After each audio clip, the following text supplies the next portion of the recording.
चोरों के नाम के पीछे ये मोदी क्यों लिखा है? सोनिया गांधी जी को जर्सी नस्ल की गाय बोला, उनके बेटे को काफ बोला, दीदी और दीदी ये नारे लगाते थे। उसी संविधान को खतरा जो भीमराव अम्बेडकर जी ने बनाया था। जनता क्या बोलती, नेता क्या बोलते कि ये भागने वाले सारे गांधी क्यों हैं? देश का लोकतंत्र खतरे में है, देश की डेमोक्रेसी खतरे में है। आज अडानी की बात करते हैं तो दर्द शहंशाह को क्यों होता है? आज अंबानी की बात करते हैं तो दर्द शाह को क्यों होता है? नमस्कार, मैं जनता की आवाज़ और आपको बता दें कि राहुल गांधी की सदस्यता रद्द होने के बाद जो है तमाम कांग्रेस पार्टी के जो कार्यकर्ता है, नेता है, वो सत्याग्रह पर बैठ चुके हैं। और आपको बता दें कि चरखा लेकर वो यहाँ पर बैठ चुके हैं और प्रदर्शन कर रहे हैं। तो इनसे हम बातचीत भी करेंगे। तब तक के लिए वीडियो को ज़्यादा शेयर जरूर कीजिए। सभा की जो जल्दबाजी कैसे एक बयान दिया था कुछ इस तरीके का कि सारे मोदी इसी तरीके के होते हैं, ऐसा कोई बयान था? शायद आपने वो बयान सुना नहीं है। उन्होंने ये नहीं बोला, उन्होंने नीरव मोदी, ललित मोदी, जो मेहुल चौकसी हैं, जो इतने पैसे लेके जो भागे हुए हैं देश से, उनके बारे में उन्होंने ये जो है कमेंट किया था। वो बयान मैंने बहुत अच्छे से सुना है। उन्होंने बाद में एक ये लाइन भी बोली थी कि सारे मोदी इसी तरीके के ही होते हैं क्या? उन्होंने ये नहीं बोला। उन्होंने कहा ये जो चोर हैं, जो पकड़े गए हैं, उनके साथ उन्होंने नाम लगाया था, सबको नहीं बोला था। उसके बारे में उन्होंने बोला था। और जब ये डेफामेशन का केस हुआ, जिसने ये इनके खिलाफ केस डाला, उसने कहा कि मैं इस कोर्ट से सेटिस्फाइड नहीं हूँ, और उसने उसकी अपील आगे हायर कोर्ट में की।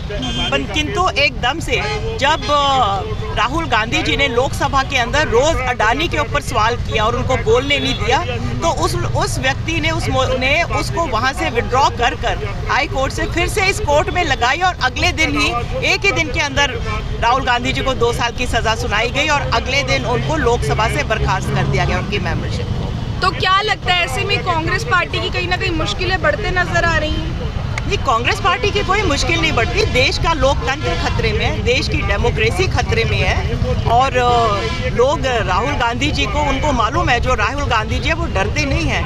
वो एक ऐसे परिवार से, उनके परिवार में 2 शहादत हुई। उनकी जो दादी थी वो शहीद हुई, उनके जो फादर थे उन्होंने शहादत दी, और ऐसे परिवार से हैं, और वो बड़ी शिद्दत से अपनी लड़ाई लड़ रहे हैं, और सभी कांग्रेसी हम उनके साथ हैं। आपके सामने इस पूरे मुद्दे के बारे में एक ही बात बोलना चाहूँगा कि राहुल गांधी जी ने कभी नहीं कहा कि मैं पीएम फेस हूँ इस देश का। राहुल गांधी जी ने सिर्फ सत्य और अहिंसा की बात कही। उन्होंने पूरी अपनी यात्रा के दौरान भारत को जोड़ने के लिए प्रेम की बात कही, और उन्होंने लगातार कहा कि मैं नफरत के इस बाजार में मोहब्बत की दुकान खोलने के लिए आया हूँ।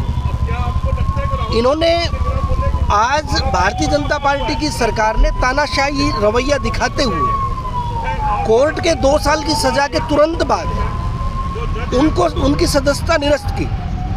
आज सोचने की बात यह है कि 1947 से लेके आज तक के इतिहास में सैकड़ों नेताओं ने चुनाव के अंदर अलग अलग भाषाएं बोली, लेकिन क्या किसी भी नेता की सदस्यता आज तक रद्द की गई? भारतीय जनता पार्टी के नेताओं ने, नेता पर किसी ने केस नहीं किया ना, इसलिए भारतीय जनता पार्टी के सैकड़ों नेताओं ने आदरणीय सोनिया गांधी जी के बारे में, नेहरू परिवार के बारे में, और इस देश के बारे में विभिन्न परिस्थितियों में विभिन्न समय पे बातें बोली।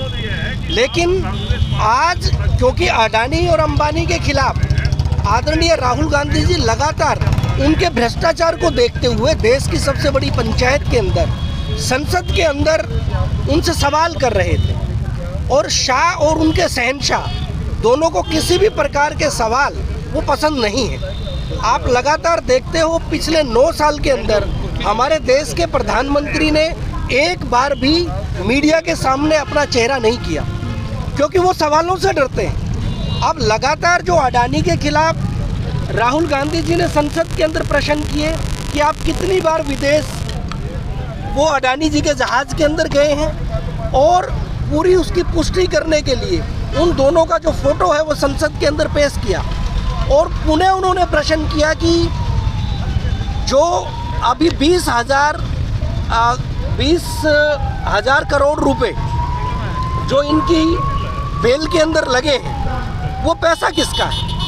आज भ्रष्टाचार चरम सीमा पे है, और भ्रष्टाचारियों के खिलाफ जब भी विपक्ष के नाते राहुल गांधी जी आवाज़ उठाते हैं, आज अडानी की बात करते हैं तो दर्द शहंशाह को क्यों होता है, आज अंबानी की बात करते हैं तो दर्द शाह को क्यों होता है? इसका मतलब कहीं तो इनकी खिचड़ी पक रही है। आपने अगर उनका बयान जो एक चुनावी रैली के अंदर राहुल गांधी जी ने दिया था, अगर उसको ध्यान से सुना हो तो राहुल गांधी जी ने कहा था कि चोरों के नाम के पीछे ये मोदी क्यों लिखा है। ये प्रश्न कहाँ गलत है? मैं इस प्रश्न को दोबारा दोहराना चाहूँगा कि अगर इस देश के प्रधानमंत्री गांधी होते और 2 गांधी इस देश के अंदर पैसे का गबन करके भागते तो आम जनता क्या बोलती, नेता क्या बोलते कि ये भागने वाले सारे गांधी क्यों हैं।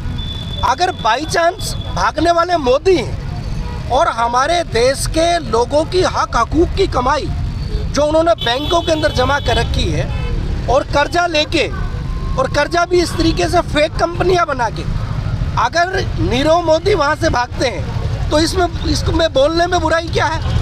अगर डिफेमेशन की बात करें तो इन्होंने तो इस देश के 140 करोड़ जो लोग हैं उनके साथ धोखा किया है। इन्होंने चुनावी रैली को संबोधित करते हुए कहा था कि अगर काला धन आएगा तो 15-15 लाख रुपए तो वैसे ही लोगों की जेब के अंदर चले जाएंगे। तो इतना बड़ा झूठ वो देश के द्वितीय पुरुष, पहले राष्ट्रपति दूसरा प्रधानमंत्री, अगर वो इतना बड़ा झूठ चुनावी रैलियों में बोलते हैं तो निश्चित तौर पे सबसे बड़े डिफेम का काम वो करते हैं। कांग्रेस शहीदों की पार्टी है जिसने देश की एकता अखंडता के लिए इंदिरा गांधी जी ने, राजीव गांधी जी ने प्राण न्यौछावर किए हो, वो देश कभी टूट नहीं सकता, चाहे लाख कोशिश करें। ये जो जल्दबाजी में सारे फैसले किए गए, ये भारत जोड़ो यात्रा में जो अपूर्व समर्थन मिला राहुल गांधी जी को, उससे घबरा कर इन्होंने ये फैसले लिए जो संविधान के साथ तो मजाक तो है ही है, लेकिन देश की आम जनता के साथ भी खिलवाड़ है। इतनी जल्दी कभी राहुल गांधी जी को भी पप्पू पप्पू करते हैं, सारे के द्वारा भी ये कहा गया था कि पप्पू है, तो क्या लगता है डेफेमेशन आप लोगों को भी करना चाहिए? देखिए, डेफिनेशन डालें तो मेरे ख्याल हज़ारों डालने पड़ेंगे उनके खिलाफ, क्योंकि उनका रोज बोलने का जो स्टाइल है वो ऐसे ही बन चुका है। तो देश की जनता देख रही है कौन पप्पू है और कौन सियाना है, कौन देश को चलाना चाहता है। बीजेपी कहती है राहुल गांधी बन चुके हैं।